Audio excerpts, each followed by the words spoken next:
Welcome back, everyone, to the Global Decarbonization Accelerator Pavilion for another live from COP28, where we're talking with the members of civil society, the NGO community, the private sector, and policy to think through the issues that we're covering at this COP28, but also how we carry those issues forward. What are the nuances that need to be thought through in order to create this solutions-oriented COP that we're all trying to build? And to that end, I'm glad to be joined here by Jean-Christophe Monfort, the Senior Product Manager for Emissions at Kpler. Jean-Christophe, thanks for joining me. Thanks for having me, Reed.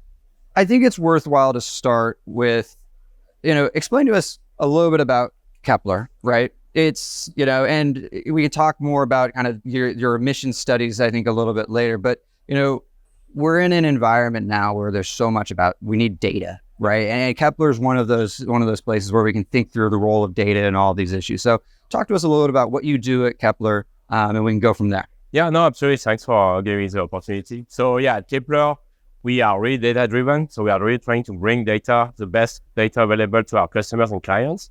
And we are looking into the maritime sector. We are involved in the global trade and the maritime industry.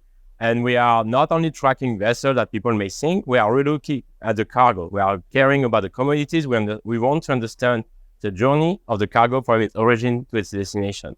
And that's going to be really important when we discuss more about the emissions. So it's really about having the capability to understand the supply chain, where the different commodities are going from and to, and what were the players involved in the trades, and what was the vessel involved in the trade. So we are really trying to bring this data to our customers through different formats, different graphs, to make it useful for them and to be actionable. I think that's something also, when we talk about data-driven, you need to make sure the data is actionable and usable for the people. So we are really trying to do that at Kpler.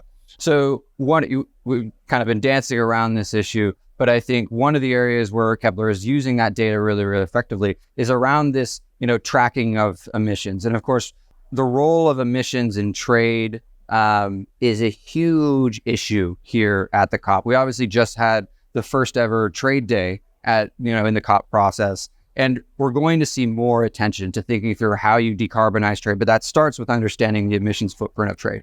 Walk us through exactly how you're working in that space. No, yeah, absolutely. I think it's really the key point, as you say, it's really understanding the emissions and being able to have this number. Because if you want to control it and really decarbonize, you need to understand where you are starting from. And so the way our approach to that is really to look into the supply chain, like the players involved, and how one commodity or one cargo was transported. So it starts, not simply, but it starts with a vessel, understanding the ship, and what are the energy requirements of the vessel, how the vessel has, what trade routes was used by it, and then from there we can quantify the emissions. But we don't stop there. We also need to understand, okay, who were involved? What was the cargo in that vessel? What were the players involved? Because one of the key challenges when it comes to the emissions is this scope 1, 2, and 3 discussion. Most people talk about the scope 1 and 2. It's somewhat under their control, and they can really tackle it. And scope 3, usually people it's too complicated. We don't have good visibility.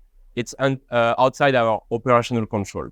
And I think that's the key word, is like operational control. I think scope 1 and 2 is really about things you can control and have control over it, and scope 3 you don't necessarily. And sometimes, because of that, people are saying it's too complex. I don't have a full picture of my emission supply chain. But with our approach, we are closing this gap. Like, we are really trying to bridge between the different suppliers and buyers. So if you are a buyer or seller or LNG, you have access to the information. And one of the key aspects as well is when it comes to decarbonization, you have multiple parties involved. You have, let's say, the fleet owner or the vessel owner. You have the buyer, the seller, the producer, and they have different use cases, I would say, for their emissions data. And so we need to catch up for that. And so when it comes to providing emission intelligence, it's also making sure that the data is of use for this group of people and this data is consistent. I think when it comes to when you are here at the COP and you are listening to the people around you about the emission topic and the need to have the carbon intensity of their products, people will always say, well, there is no standards in place, there is no set of rules, we need clear guidelines on how to look into our emissions. That's because if you are the producer or the consumer, you look at them differently. And so I think it's really like trying to address that. Keep trying. I don't think that anyone has a good recipe at the moment. It's really about make the data available, try to have this conversation, initiate the fact that emissions data has to be part of your decision making, has to be part of your equation when you look into the market, and go from there. I think that we are really welcoming like new regulations coming into play. So you have coming January, you have the EU ETS expanding to shipping emissions. And also starting this year, 2023, was the IMO data collection systems. And people are always kind of questioning their efficacy, but the key point is that we need to get started. We need to start collecting emissions data, bringing this transparency on the emissions of the industry, and then we go from there. We understand, okay, what are the hotspots of emissions? How can we best decarbonize? What technologies, what pathways can be the most efficient or not? And it's going to be a continuous journey. So I think John Kerry yesterday was saying we had a COP28, 27 too many. I agree with that statement. I think that's we are now COP28. There will be a COP29, and even though it would be ideal that we don't need those, it's going to keep happening, and so we need to keep getting and improving better on this, on the understanding our emissions, gaining visibility, and improving the I would say the transparency around this topic, and then make just better decisions.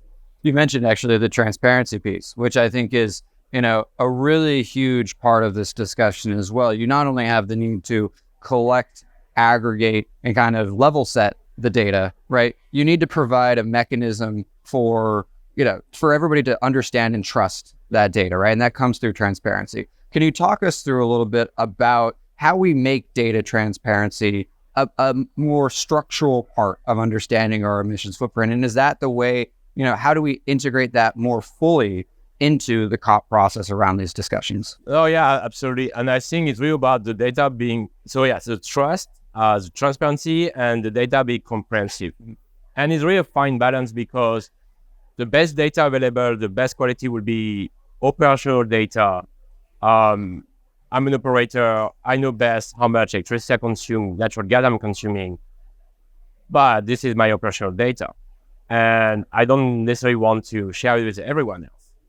And I think the step one is trying to also address this concern from the industry. And you have different approach. The one we've took, which is on the modeling side. So we are developing models to estimate what will be the emissions. And our job is to close the gap between the estimated emissions and the actual ones. Because we will never be able to do better than the actual operational data. But the concern that I don't want to share this data with everyone else.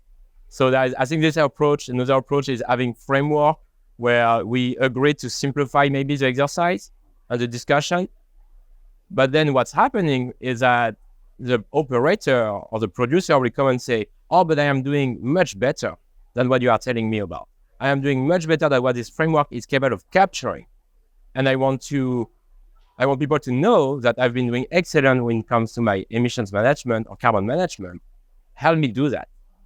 So see, there's already some challenges that we need to address and find a way where we are fidel to what the operators or producers are doing.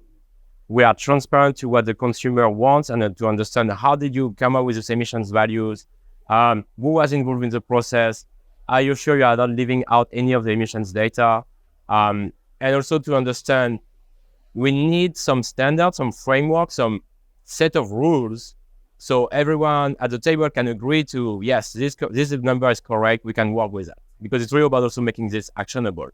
And when it comes to building this transparency and this trust, that was my background. It was more in the research and science. I think that's the key point. Work with the scientists, work with the universities, academia, work with the experts, because there is no agenda involved. They just want to develop good models, provide good data as we do. And we just need to build on this trust. Say, we are working on this model. It's been peer reviewed. That's how we are addressing those emissions, providing those emissions data. And is it going to be a perfect match to the actual? No, but we want to close this gap. And I think that's how we get started. Until we find new mechanism where operators or producers can provide their actual data that is not being shared with the rest of the market, but still provide the actual emissions value that people are looking for.